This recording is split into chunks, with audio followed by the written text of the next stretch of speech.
다윗 생각하면은 떠오르는 유명한 장면들이 많이 있죠. 아주 화려하게 등장하죠. 골리앗을 넘어뜨리면서. 근데 그도 늙었습니다. 세월이 참 빠르다는 생각이 드네요. 문득 그런 생각이 듭니다. 88년 우리나라에 무슨 일이 있었죠? 88? 그쵸. 저도 그때는 참 팔팔했습니다. 오늘 예수 우리 왕이요.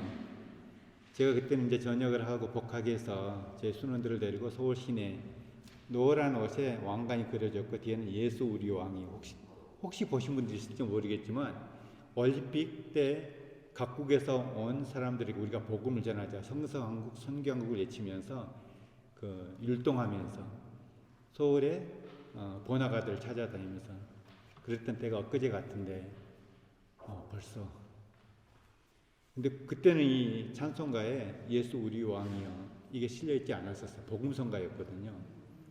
근데 어느덧 이제 우리 모두가 함께 신앙을 고백하는 그런 귀한 찬송가에 실렸네요.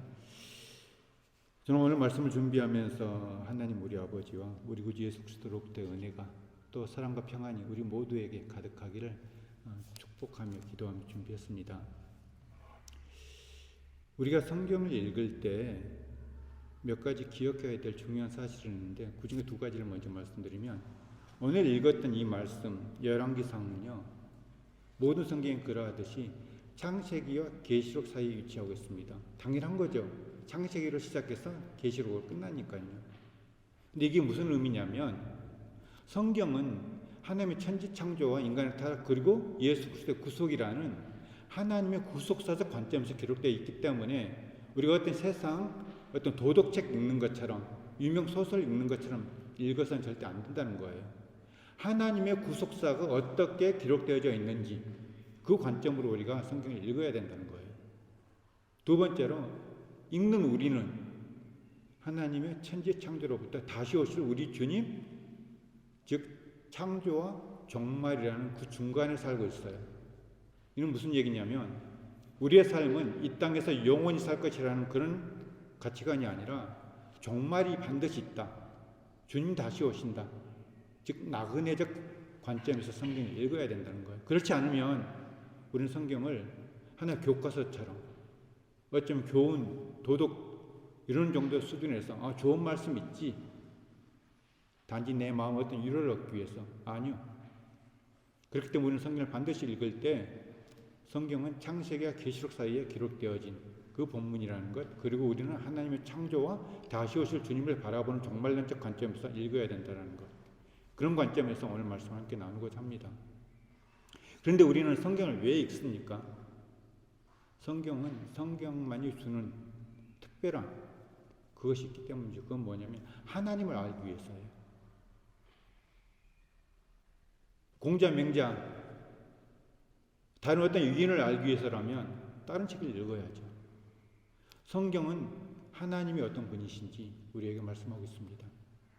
그 하나님을 위해서 우리는 성경을 읽습니다. 오늘의 본문은 목사님께서 미리 말씀해 주신 것처럼 다윗 왕조가 끝나고 그리고 솔로몬이 시작되어지는 그 시점에 좀 비참한 사건을 기록하고 있습니다. 1절로부터 4절, 5절까지는 다윗의 상태가 어떠해 있는지 다윗이 늙어서 어떤 상태에 있는지에 대한 기록이 있습니다. 그리고 11절까지는 누구의? 그의 아들, 어머니는 핫깃이요 아버지는 다윗이죠. 아도니아의 반란 그리고 그 이후로 오늘 우리가 읽었던 31절까지는 아도니아의 계책이 나옵니다. 자, 다윗을 가리켜서 성경은 하나님의 마음에 합했던 사람이다 이렇게 기록하고 있습니다. 다윗에 대한 평가가 그래요. 근데 오늘 본문의 다윗은 그런 평가와는 별로 어울리지 않는 것 같아요. 오늘 말씀은 우리가 좀 더 아도니아가 왜 반란을 일으켰고 또 나단은 왜 이렇게 다윗 앞에 나아가서 이런 계책을 말하고 있는지에 대한 이해를 하려면 우리가 먼저 알아야 될 것이 있어요. 다윗의 후계자는 그냥 서열상으로 첫째, 둘째, 셋째 이렇게 이어가는 그것이 하나님의 뜻이 아니었어요. 솔로몬은 사실 자연스러운 소열로 따지면 아도니아보다 동생입니다. 그 전에 암논이 있었죠. 그는 압살롬에 의해서 죽임을 당했습니다. 압살롬은 그로 인해서 여러 가지 사건을 얽히면서 결국 반란을 일으켜요. 그리고 나중에 다윗을 몰아내고 자기가 왕이 되고자 반란을 일으켰는데 그 전쟁에서 다윗이 이기죠. 참 비참하죠. 자기 아들과의 전쟁이거든요. 압살롬이 결국 오늘 본문에 잠깐 등장한 요압에 의해서 죽임을 당합니다. 다윗은 압살롬을 얼마나 사랑했나요? 다윗은 그의 죽음 앞에서 내 아들 압살롬, 내 아들, 내 아들, 압살롬아, 압살롬아, 내가 너를 대신하여 죽었더라며, 내 아들 압살롬아, 내 아들아, 내 아들아. 그렇게 슬퍼합니다. 압살롬을 대신해서 내가 죽었더라면 할 만큼 그렇게 슬퍼해요. 그러고 나서 이제 그 다음 후계자가 서열은 누구냐면 아도니아예요. 그래서 자연적으로 생각해 보면은 우리가 생각했을 때 보통 서열상으로 순서대로 더구나 옛날 이스라엘은 장자권이라는 게 대단하잖아요. 아도니아가 왕이 되는 건 너무나 당연한 겁니다. 그런데 아도니아가 반란을 일으킵니다. 왜 그랬을까요? 자기가 왕이 되지 않을 거라는 것을 알고 있었다는 거예요. 자연스럽게 왕이 될 걸 알았으면 기다리면 되는 거잖아요. 다윗이 지금 늙어서 체온조차도 식어가고 있고, 그러니까는 젊은 처녀를 데려다 그 몸 따뜻하게 해주는, 즉 생명의 등불이 꺼져가는 시기예요. 조금만 기다리면 왕이 될 거예요. 근데 그는 자기가 왕이 되지 못할 것을 이미 알고 있었어요. 왜? 우리가 알고 있는 다윗 언약이라고 들어보셨어요? 다윗이 왕이 되고 나서 하나님 앞에 너무 죄송한 게 있는 거예요. 뭐냐면 나는 이렇게 화려한 궁전에 거하는데 우리 하나님은 여전히 성막, 여호와의 법궤와 성막에 머물러 있는 것이 너무 마음에 안 돼서 내가 하나님 앞에 성전을 짓겠습니다 했을 때 하나님께서 너는 너무 많은 피를 흘렸던 전쟁을 했기 때문에 너는 안 되고 너의 아들이 할 것이다 하면서 그때 주신 말씀이 다윗 언약입니다. 이것이 사무엘상 7장 1절부터 17절 그리고 역대상 17장 1절부터 15절에 쭉 나와 있어요. 내용은 간단합니다. 너는 안 되고 너의 아들이 지을 거야. 그리고 이 왕위를 내가 아주 견고하게 해줄 거야. 영원토록. 너의 몸에서 한 씨가 태어날 거야. 그분은 예수 그리스도를 메시아를 가리키는 거거든요. 근데 그 아들이 즉 다윗을 위해서 바로 왕이 될 먼 훗날 예수 그리스도 메시아가 아니라 바로 다윗의 왕위를 이을 왕자는 누구인가라는 부분에 대해서 역대상 16장에 다시 얘기하고 있거든요. 6절부터 15절까지. 거기에 솔로몬이라는 이름이 명확하게 나옵니다. 이것을 다윗이 솔로몬에 얘기해주고 있어요. 내가 여차저차해서 하나님 앞에 성전을 지으려고 했더니 하나님께서 내게 말씀하시기를 너는 안 되고 너의 아들이 지을 건데 그 너의 아들의 이름은 솔로몬이라 이렇게 나에게 말씀하셨다고 다윗이 솔로몬한테 얘기해주고 있는 장면이 나오거든요. 그러면 다윗은 당연히 자기가 기력이 시하기 전에 그 왕위 계승을 솔로몬에게 해주어야만 했습니다. 그래야 왕조가 튼튼하게 이어져 가는 거거든요. 왜냐하면 왕위 계승 문제는요 심각합니다. 거기에는요 고륙상전이 일어나요. 저는 터키에서 20여 년 이상 사역을 하면서 오스만 제국에 대한 역사를 많이 관심을 갖잖아요.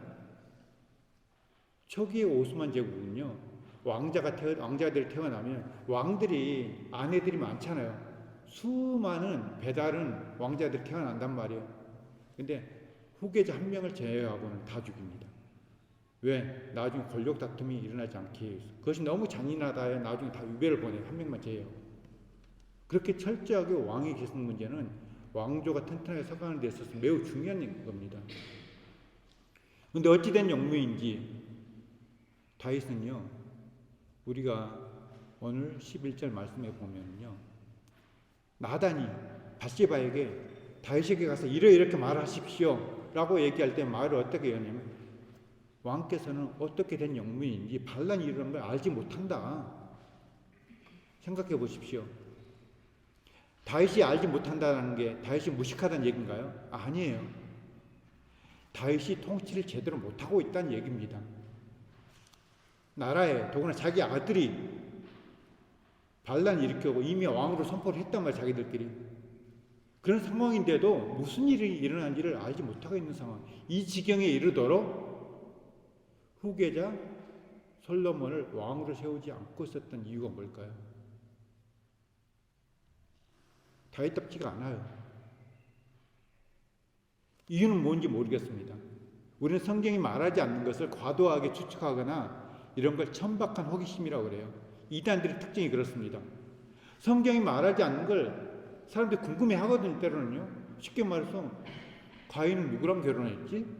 그러니까 뭐 아담 여러 명 창조해가 그중에 막 이런저런 그런 식으로 자기들 나름대로 인간의 생각으로 나름 합리적으로 답을 도출해 나가가지고 사람들을 미혹합니다.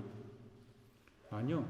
성경에서 말하지 않는 건 하나님께서 우리가 그걸 알 필요 없기 때문에. 그래도 좀 재미있게 제가 말씀드린다면 한번 추측해 볼 거예요. 아도니아에 대해서요. 성경은 뭐라고 기록하고 있습니까? 다윗이 한 번도 책망한 적이 없답니다. 물론 성경에는 자녀의 올바른 양육을 위해서 훈계가 필요하고 해초력이 필요하다고 하지만 아도니아 성품이 그렇게 못된 사람은 아니었던 것 같아요. 한 번도 책망을 받지 않은 아들. 대단하잖아요. 더구나 그는 아주 잘생겼답니다. 그래서 다윗이 그를 너무 사랑했답니다. 거기서 저는 그냥 하나 짐작을 해봅니다. 솔로몬보다는 차라리 그래도 서열상으로 아도니아가 먼저인데 아도니아에게 물려주고 싶은 마음이 내심 있지 않았을까요? 그러다 보니까 주저주저 했는지도 모르겠습니다. 그렇다는 얘기가 아니에요. 그냥 제가 성경을 읽다 보니까 설교를 준비하다 보니까 혹시 여러분 좋으실까봐 제 생각을 한번 재미있게 아니면 압살롬으로 인한 트라우마는 없었을까요? 자기 아들이 자기 왕자를 뺏으려고 전쟁을 일으켰잖아요. 너무나 사랑했던 압살롬이었잖아요. 그 압살롬 시체를 죽음을 보면서 내 아들 압살롬아 내 아들아 내가 너를 대신하여 죽었더라며. 압살롬아 내 아들아 이렇게 슬퍼했던 다윗에게 왕위를 누군가에 물려준다는 걸 결정하는 건 쉬운 일이 아니었을 겁니다. 그런 트라우마가 부모가 되어 보니까 자식의 표정 하나가 내게 미치는 영향이 대단해요. 오죽했으면 자식이 재채기만 해도 부모는 독감이 걸린다 그러잖아요. 왕위 계승 문제로 왕위 문제로 압살롬이 자기를 죽이려고 전쟁을 일으켰는데 왕위 계승을 생각하는 자체가 싫었는지도 모르겠습니다. 아니면 요즘 총선 선거 많잖아요. 거기에 나이가 70, 80 되신 분들 나오고 막 그래서 노역인 여전히 그 인간의 어쩌면 그런 건지도 모르겠어요. 다윗도 어쩌면 늙어서 노역이 생겨서 왕위를 물려주고 싶지 않았는지도 모르겠습니다. 그렇다는 얘기가 아니라 왜 다윗이 천하의 다윗이 하나의 마음을 합했던 다윗이 왕위 계승자는 솔로몬이라는 하나님으로부터 직접 받은 말씀이 있는데 물려주지 않고 있었는가? 그냥 혼자 생각해 본 거예요. 오늘 등장하는 인물들을 통해서 저는 몇 가지 교훈을 함께 나누고 싶습니다. 먼저는 아도니아예요. 아니 다윗부터 생각해 보겠습니다. 아도니아보다 다윗. 왜 그는 그렇게 주저했는가? 제가 조금 전에 말씀드렸지만 이유는 모르겠습니다. 성경 기록하고 있지 않으니까요. 다윗의 문제가 무엇입니까? 후계자를 누구로 할 것인지 정하지 않았다. 이게 아니에요. 후계자가 누구인지 누가 후계자인지 하나님의 뜻은 알고 있었어요. 분명하게. 근데 그것에 대해서 순종하지 않고 있었다는 겁니다. 이유가 무엇인지 몰라요. 근데 가만히 생각해 보면요. 우리가 그래요. 우리 하나님 뜻을 몰라서 못하나요?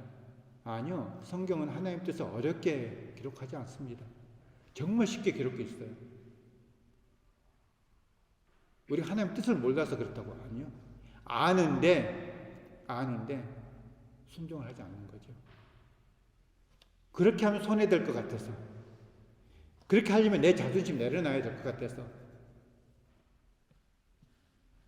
때로는 관계면에서 제가 안에 앉아 있었지만 아내하고 저하고 맨날 티격태격 하거든요. 요즘 아내랑 즐겁게 하는 보드게임이 하나 있는데 맨날 하자고 그래요. 근데 하다 보면은 자기 아들 편만 들고 제 편 안 든 것 같아요. 순간적으로 감정이 상해요. 아, 이거 한두 번이지, 맨날. 근데 그때 그것이 큰 싸움이 이렇게 번지지 않게 하려면 나를 죽여야 되고 내 자존심 내려놔야 되고 이 사소한 것들, 뭐 큰 돈 문제 때문에 뭐 바람 피고 이런 것 때문에 싸운 적은 없어요. 제가 드리고자 하는 말씀은 그거예요. 우리 하나님 뜻을 몰라서가 아니고요. 성경은 우리가 무슨 대학까지 공부하면서 대학원 박사학위를 따야 이해할 만큼 어렵게 하나님의 말씀을 기록해 놓지 않았어요. 하나님의 뜻은 너무나 쉽게 기록되어 있어요. 그런데 다윗도 그의 고민은 뜻을 몰라서가 아니었어요. 순종하기가 무슨 이유 때문인지 미룬 거예요. 나중에. 결국 그 결과는 아도니아, 자기 아들의 반란을 직면하게 됩니다. 그 아도니아가 나중에 솔로몬에 의해서 죽임을 당합니다. 차라리 처음부터 순종하고 솔로몬에게 그가 정정했을 때 물려주었더라면 아도니아도 살았겠죠. 혹시 우리가 그러고 있지 않을까요? 하나님 뜻을 아는데 무슨 이유인지 모르겠지만 다 나름대로 이유가 있겠죠. 근데 분명한 건 머뭇거림, 주저함 있지 않는지 한번 생각해 보았으면 좋겠습니다. 두 번째로 아도니아입니다. 아도니아는 왜 모반을 일으켰습니까? 예, 그가요 놀라운 건요 그 하나님 말씀을 알았기 때문이에요. 하나님 말씀을 알았기 때문에 모반을 일으켰습니다. 하나님의 뜻이 무엇이었습니까? 하나님의 말씀 다윗 언약이 무엇이었습니까? 이 왕자가 너의 것이 아니라 솔로몬 네 동생 거라는 거예요.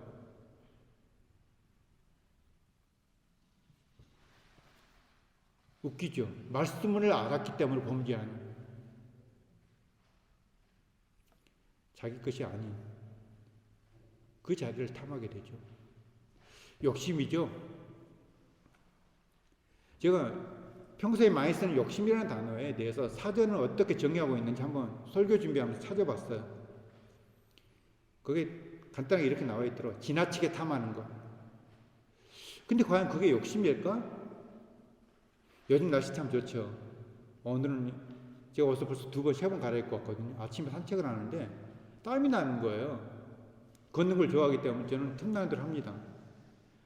주변 저를 아는 사람들이 다 지나치게 한다고 얘기해요. 지나치게 걷는 것을 탐하는 거죠. 그게 죄일까요? 여러분 혹시 지나치게 뭔가 좋아하는 거, 우리는 그걸 가르쳐 취미라고 그래요. 당신 뭐 좋아하세요? 다른 무엇보다 더 좋아하는 것들 있잖아요. 요즘 아이들 게임 많이 하죠. 그게 죄일까요? 아니에요. 여러분 정말 자녀들 게임 많이 하는 걸 이게 죄다라고 해서 못하게 하는 겁니까? 아니죠. 이 녀석 공부해야 되는데. 제가 얘가 5이 있으니까 그 마음 알아요. 근데 하루 종일 책만 보고 있으면 그것도 지나치게 책을 많이 보는 거잖아요. 근데 아까 이거 누구지? Y라는 책 들고 왔는데 자녀가 책 보고 있으면 그게 1시간이든 2시간이든 많이 보면 좋잖아요. 그걸 지나치다고 욕심이라고 하지 않잖아요. 그것은 죄가 아닙니다. 성경에서 십계명에 보면은요, 욕심에 대해서 어떻게 이렇게 해요? 내 이웃의 소유를 탐하지 말라예요. 자기 것이 아닌 것을 탐하는 게 그게 조금이든 많든 자기 것 아닌 걸 탐하는 게 그게 죄예요. 아도니아가 바로 그 죄를 짓고 있는 겁니다. 그 자리가 자기 것이 아니에요. 이건 윤리적으로 보았을 때 그렇습니다. 내 것이 아닌 남의 것을 탐하는 건 하나님을 믿는 사람들 뿐만 아니라 일반 사람들도 그건 죄라고 그래서 그것을 형사처벌해요. 형사소송법은 그렇게 기록되어 있잖아요. 그건 도둑입니다. 근데 우리는 그 이상의 기준을 가지고 있어야 됩니다. 성경에서 말하는 죄는요, 그 정도 차원이 아니에요. 비록 내 것이어도요, 죄가 되는 경우가 있어요. 선한 사마리아 이웃, 강도 만난 자의 이웃이 누구냐? 도움이 필요한데 도울 힘이 있음에도 불구하고 돕지 않는 것을 성경은 죄라고 얘기합니다. 내 자유라고 얘기할까요? 아니요. 내가 언제 주님을 그렇게 대했습니까? 누가 감옥에 있을 때, 아팠을 때, 병들었을 때, 어려웠을 때, 너 돕지 않았다. 너는 도왔다. 왼편 오편 가를 때. 하나님 뜻과 세상 사이에서. 세상의 기준으로는요, 아도니아가 왕이 되는 게 아무런 문제가 없었습니다. 그러나 하나님 뜻은 세상의 기준과 다릅니다. 우리는 종종 이 세상 살아가는 기준과 하나님 뜻 사이에서 거기에서 망설임이 생기는 거예요. 그렇기 때문에 사도 바울은 로마서에서 너희는 이 세대를 본받지 말고, 너희는 이 세대를 본받지 말고 마음을 새롭게 함으로 변화를 받아 하나님 선하시고 기뻐하시고 온전한 뜻이 무엇인지 분별하도록 하라. 우리 그리스도인의, 우리 신앙인의 어려움은 항상 이 세상 풍종은 무조건 나쁜 건 아니에요. 하다못해 보십시오. 지금 투표가 있죠. 투표에는 국민들 대표를 뽑는 국회의원 선거도 있고요. 왕을 뽑는, 대통령을 뽑는 그런 선거도 있잖아요. 오늘 열왕기죠. 열왕기 보면서 제가 어렸을 때 착각했던 것처럼 저는 왕 10명에 대한 기록인 줄 알았어요. 열왕 이렇게 적어가지고 그때는 제가 그 나열한다. 왕들을 나열해 놨다. 이걸 몰랐으니까, 열거한다는 걸 몰랐으니까 오해한 거죠. 맞아요. 근데 이 열왕기상 보면서 무슨 생각하십니까? 북왕조 이스라엘과 남왕조 유다, 과연 하나님 보시기에 합한 왕이 몇 명이나 있었습니까? 거의 없습니다. 대부분 나쁜 왕들이에요. 이 왕들이 백성들을 괴롭힙니다. 근데 이 왕들을 누가 원했습니까? 하나님의 뜻이었습니까? 아니요. 백성들이 달라고 그랬어요. 하나님께서 이것을 원치 않으셨어요. 그래서 나중에 마지못해 세울 때 너무 슬퍼하시면서 왕들이 너희 이러이러게 할 거다. 너희들을 이렇게 착복하고 힘들게 할 거다. 이런 얘기 하시거든요. 그래도 좋습니다. 이방인들처럼 나에게 우리에게 왕을 주십시오. 그래서 하나님께서 마지못해 주신 게 있습니다. 우리가 여기서 생각해야 될 게 있습니다. 우리는 종종 기도응답이라 다 하나님 뜻 아닌 경우가 있습니다. 이스라엘 백성들이 하나님께 왕을 구했어요. 그래서 하나님께 허락하셨어요. 근데 이게 하나님의 뜻이었습니까? 아니었습니다. 하나님은 직접적으로 다스리는 신정 통치를 원하셨지 인간의 왕을 세워서 자기 백성을 다스리는 그 왕정은 하나님 뜻이 아니었어요. 좀 더 쉽게 생각해 보면 둘째 아들이 아버지에게 유산을 달라 합니다. 아버지가 주죠. 그 아버지의 뜻이었을까요? 아닙니다. 자녀들 키워보면 알잖아요. 때로는 말로 해서 못 알아듣는 경우가 있어요. 그럴 때는 그냥 한번 해봐. 네가 겪어봐야 알지. 그런 경우가 있습니다. 아버지, 아니 얼마 철이 없으면 살아계신 아버지한테 유산을 달라는 얘기는 당신은 죽은 셈 치고 이게 전제되는 거예요. 엄청난 불효거든요. 그 철없는 자식에게 이 유산을 주면 제대로 해서 잘 살 거라고 기대했을까요? 아니요. 비참하게 될 거라는 거 아버지는 뻔히 알고 있었어요. 그래서 언젠간 돌아온다는 것도 알고 있었어요. 그걸 알면서 허락할 때 마음이 편했겠습니까? 그럼에도 불구하고 그 아들이 돌아와서 이제는 회개하고 돌아오잖아요. 우리는 종종요, 기도해가지고 뭔가 그 뜻대로 되어졌을 때 이게 하나님 뜻이라고 착각하는 경우가 있는데요. 나의 욕심 때문에 마침 때가 맞는 것이 있는 것인지 우리는 큰 틀에서 하나님의 대한 관점을 이해하고 있어야 돼요. 그래서 제가 처음 말씀드릴 때 구속사적 관점에서 우리가 성경을 보아야 됩니다. 그렇게 말씀드린 거예요. 일이 술술 잘 풀려간다고? 그것이 만사 형통이다? 아니요. 성경에서 형통을 말할 때는요, 내가 잘 풀려나가는 걸 형통이라 하지 않냐고 하나님의 뜻이 이루어지는 것을 형통이라 얘기합니다. 엽기를 좀 샜는데 아도니아의 욕심, 그는 세상적으로 보면 그 왕위를 자기 것이라고 주장할 수도 있었겠지만 그는 그가 알고 있었던 하나님의 말씀에 의하면 그것은 자기의 자리가 아니라 자기 동생 솔로몬의 자리였습니다. 여기에 아도니아의 욕심이라는 거예요. 하나님 뜻과 세상 기준으로. 왜 사람들이 아도니아를 따랐겠습니까? 아도니아도 나름 명분이 있어 보였거든요. 우리는 지금 그런 경우에 있지 않습니까? 하나님 뜻을 알고 있는데 세상 사람 눈치 보면서 나의 어떤 처신 때문에, 어쩌면 나의 어떤 사회적 세상적 욕심 때문에 그럴듯하게 포장되어져 있는, 그건 제 얘기를 말씀드리는 거예요. 제가 선교사이기 때문에, 목사이기 때문에 제대로 하나님 뜻을 다 지키는 거 아니잖아요. 저 알거든요. 아닌 거 아는데 목구멍이 포도청이라 쉽게 말해서 그 갈등 수없이 하다 보니까 모르겠어요. 그래서 성경에 이런 부분이 제 눈에 들어왔겠죠. 제 안에 그런 게 있으니까. 근데 저만 있을까요? 여러분 어떤가요? 나누고 싶어요. 그런 나단 생각해보죠. 대단한 인물이죠. 나단이 밧세바에게 범죄했을 때 밧세바, 그때도 나단 선지자 깨우쳐 주었고요. 참 다윗은 복받은 사람이 생각이 들어요. 내가 나단처럼은 못 산다 할지라도 내 주변에 나단 같은 사람이 한 명 있으면 얼마나 좋을까, 이런 생각을 해봅니다. 제가 다윗과 같은 왕권을 누려본 적은 없지만 여러분 어떻게 생각할지 모르겠지만요, 저도 제가 머리를 짧게, 사실 제가 짧게 깎고 싶어서 깎은 게 아니에요. 그저께 이발관에 갔거든요. 그 사람이 코소보에서 오는 레오라는 친구예요. 그 친구도 독일어를 잘 못하고 저도 독일어를 서로 잘 못하잖아요, 아직이요. 일반에서 할 때마다 고민이에요. 그래서 가기 싫어요. 돈 대로 깨졌는데 원하는 스타일이 안 나오거든요. 근데 그 친구가 저한테 비션 그러더라고요. 그래서 난 조금 깎아준다는 얘기죠. 그래서 비션 이렇게 했거든요. 그때 갑자기 그걸 쑥 밀어버린 거예요. 그 친구가 말했던 건 짧게 깎아줄까? 그 뜻이었고, 나는 조금만 깎아줘, 그 뜻이었거든요. 어쨌든 무슨 얘기 하려고 그러는데 예,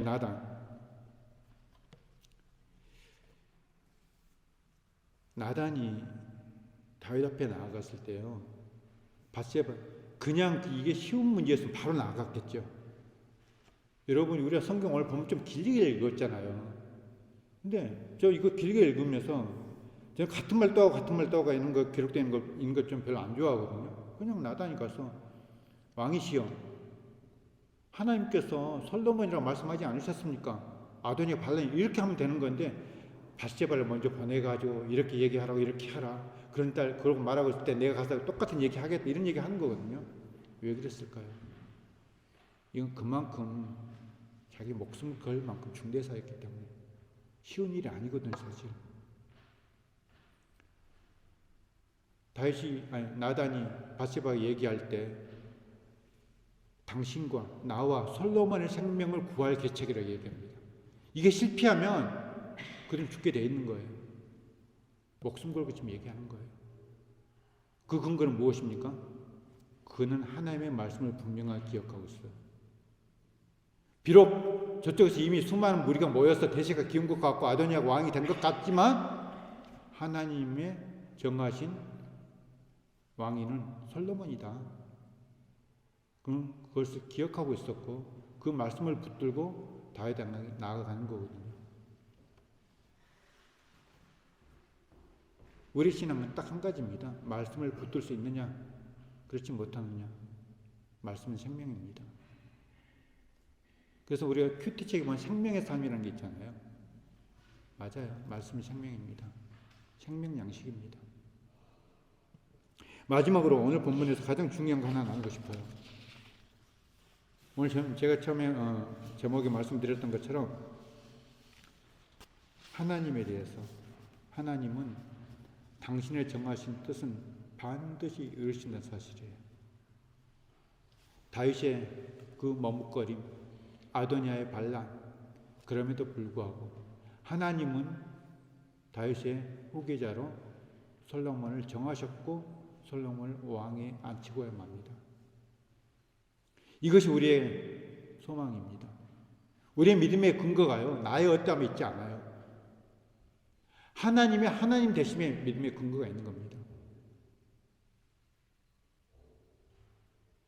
나의 어떠함이 있으면 살면서 내 자신이 스스로 생각하기에 참 흡족해 봤던 적이 얼마나 있습니까? 남들은 몰라도 내가 형편없다라는 것 우리는 너무나 잘 알잖아요. 우리의 구원의 근거는 내 자신에 있지 않습니다. 하나님의 신실하심이 있습니다.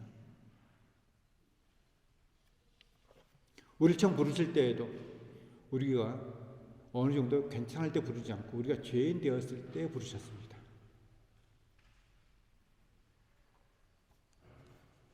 이 말씀 중에 너무나 위로가 되었던 것. 내가 형편없는 사람이라는 걸 내 스스로 너무 잘 알기 때문에 그럼에도 불구하고 나를 택하시고 나를 위해 죽으시고 부활하신 그 주님은 나를 영원히 버리지 아니하시고 당신의 구원을 완전하게 이루실 거라는 그 근거가 내게 있지 아니하고 주님께 있다라는 것.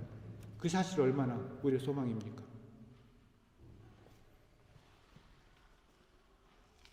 지난주가 고난주간이었잖아요.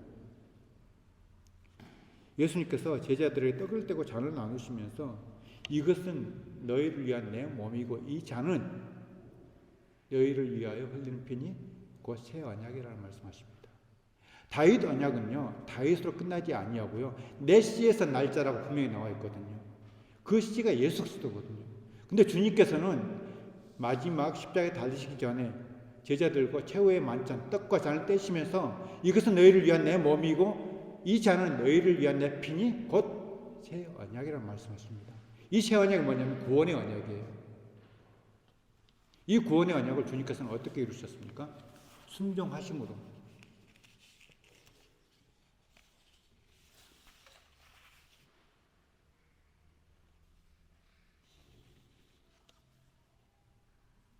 주님의 순종에 대해서 성경이 이렇게 얘기하고 있습니다.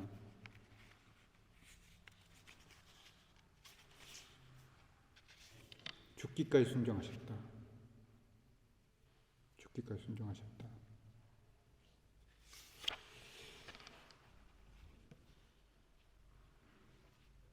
주님께서 죽으심은 고난을 통하여서 순종을 배우셨는데 그 순종이 우리의 구원의 근원이 된다 얘기합니다.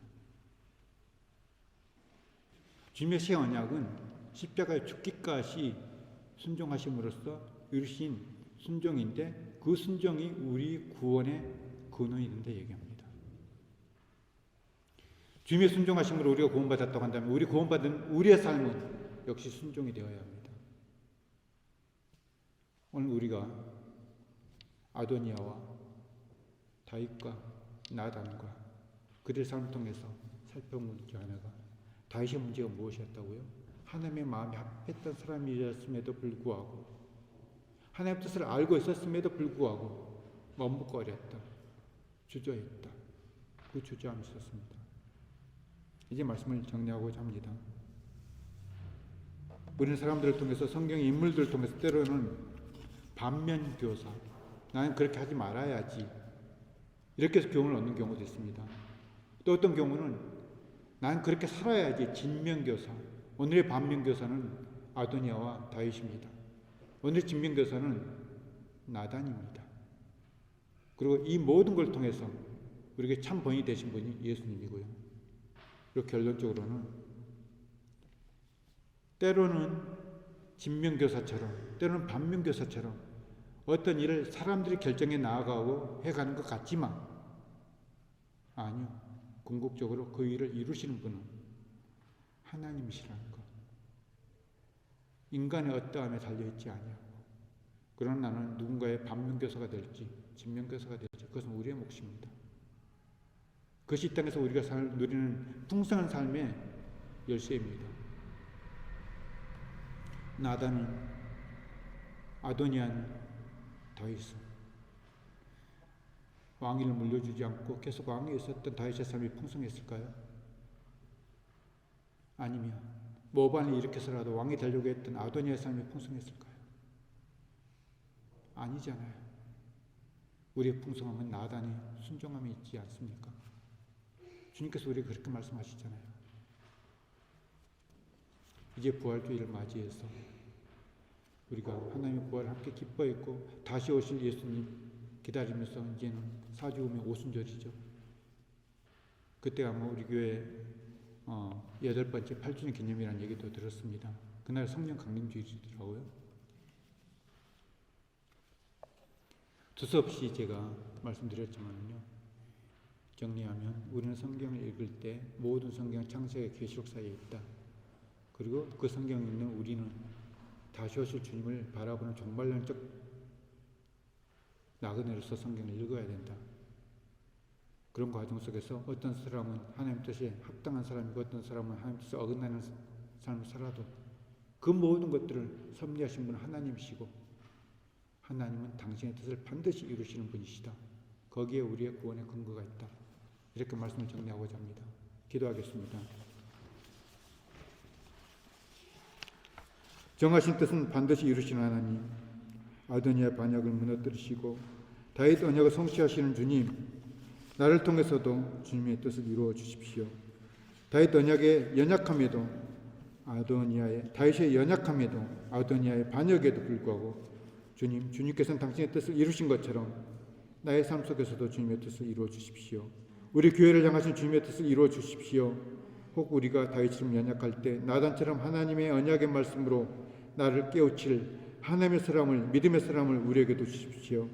하여 나를 통해, 우리 교회를 통해 하나님의 구원의 역사가 주님 오실 때까지 계속되게 하여 주십시오. 예수님의 이름으로 기도합니다. 아멘.